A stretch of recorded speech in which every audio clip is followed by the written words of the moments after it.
कौन थे वो ऋषि जिनके श्राप से कुंवारी कन्या भी गर्भवती हो जाती थी।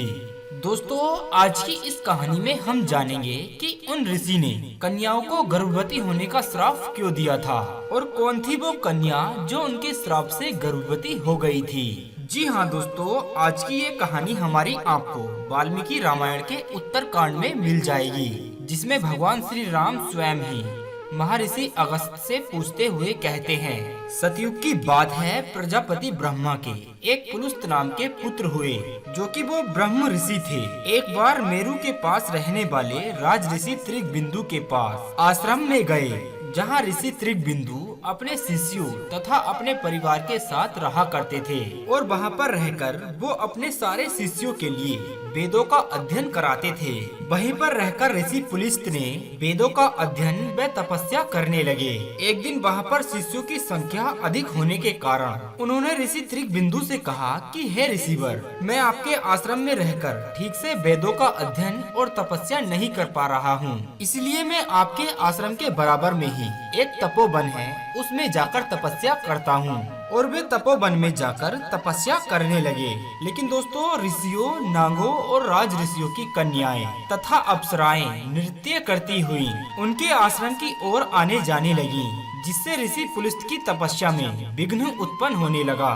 एक दिन तो हद ही हो गई, जब ऋषि त्रिगबिंदु की कन्या अपनी सखियों के साथ में आंख मिचोली खेलती हुई ऋषि पुलिस्त के आश्रम में पहुंच गई और आंखों पर पट्टी बंधे होने के कारण ऋषि त्रिगबिंदु की कन्या सुचिता ने अपनी सहेली समझकर ऋषि पुलिस्त को पकड़ लिया। और जैसे ही उसने अपनी आंखों से पट्टी हटाई तो उसने देखा कि वो उसकी सहेली नहीं है, बल्कि ऋषि पुलिस्त हैं। ये सोचकर उसकी आंखें फटी की फटी रह गईं। उस समय ऋषि पुलिस्त बहुत ही क्रोधित हो गए और कहने लगे, यदि आज के अलावा जो भी स्त्री या कन्या मेरे आश्रम में आएगी तो वो मेरी नजर पड़ते ही गर्भवती हो जाएगी। इसके बाद दोस्तों, ऋषि त्रिगबिंदु की कन्या अपनी सखियों के साथ अपने पिता के पास लौट आई और कहने लगी कि हे पिताश्री, आज तो बहुत बड़ा अनर्थ हो गया।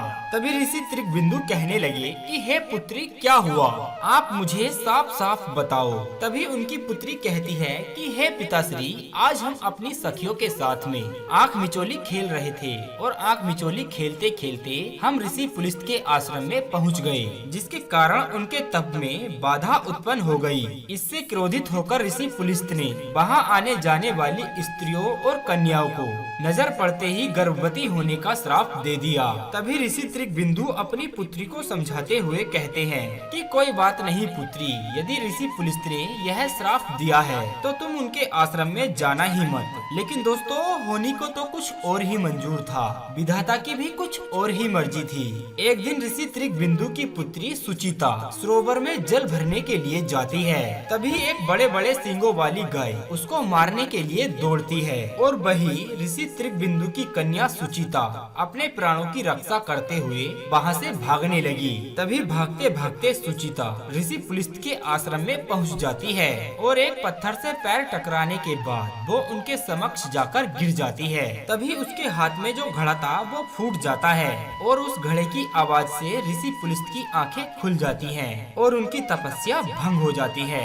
जब उनकी दोनों आंखें खुल जाती हैं तो वो देखते हैं ऋषि त्रिगबिंदु की कन्या सुचिता उनकी आंखों के सामने पड़ी है और वो तो इस बात का पहले ही श्राप दे चुके थे कि उनकी नजरें पड़ते ही कोई भी कुंवारी कन्या गर्भवती हो जाएगी। अब क्या था दोस्तों, श्राप तो फलित होना ही था। तभी ऋषि त्रिगबिंदु की कन्या सुचिता उस श्राप के बारे में सोच सोच कर थर थर कांपने लगती है और भागते हुए वह कन्या अपने पिता त्रिगबिंदु के पास पहुँचती है और कहने लगी कि हे पिताश्री, आज मुझसे बहुत बड़ी भूल हो चुकी है। तभी ऋषि त्रिगबिंदु पूछते हैं कि हे पुत्री, ऐसा क्या हो गया है, कौन सी भूल की तुम बात कर रही हो। तभी वो ऋषि कन्या सुचिता कहती है कि हे पिताश्री, आज जब मैं जल भरने के लिए सरोवर पर गई थी तो न जाने कहां से एक बड़े बड़े सींगों वाली गाय वहां आ गई और वो मुझे मारने के लिए दौड़ी। तब मैं अपने प्राणों की रक्षा करते हुए ऋषि पुलिस्त से श्रापित उसी तपोवन में पहुंच गई, जहां आने पर उन्होंने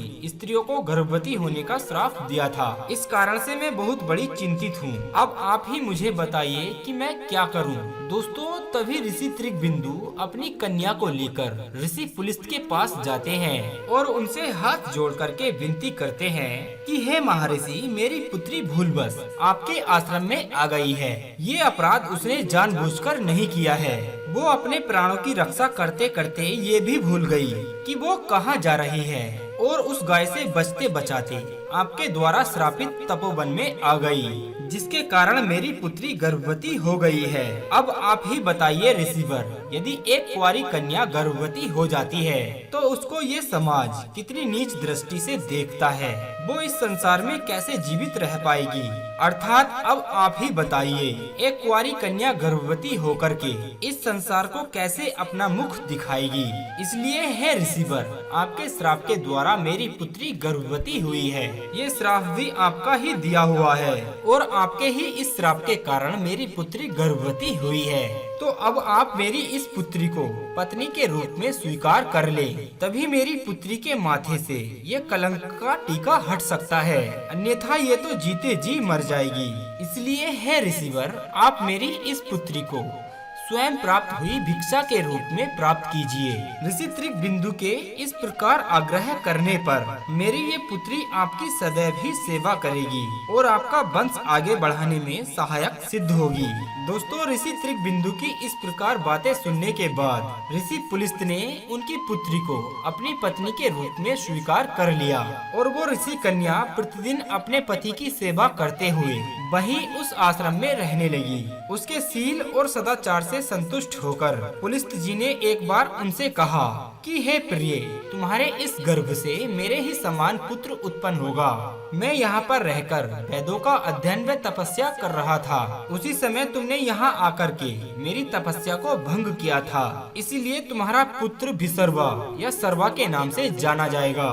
उचित समय आने पर उस ऋषि कन्या ने एक पुत्र को जन्म दिया जो कि विसर्वा नाम से विख्यात हुआ। थोड़े ही समय के बाद विसर्वा अपने पिता की तरह तपस्या में लीन हो गए। उनके अच्छे आचरण को देखकर महामुनि भरद्वाज ने अपनी कन्या का विवाह उनके साथ कर दिया। अब वे दोनों सुख पूर्वक अपना जीवन व्यतीत करने लगे। कालांतर में उनके एक पुत्र उत्पन्न हुआ, जिनके जन्म की सूचना पाकर पितामह पुलिस्त बहुत ही खुश हुए।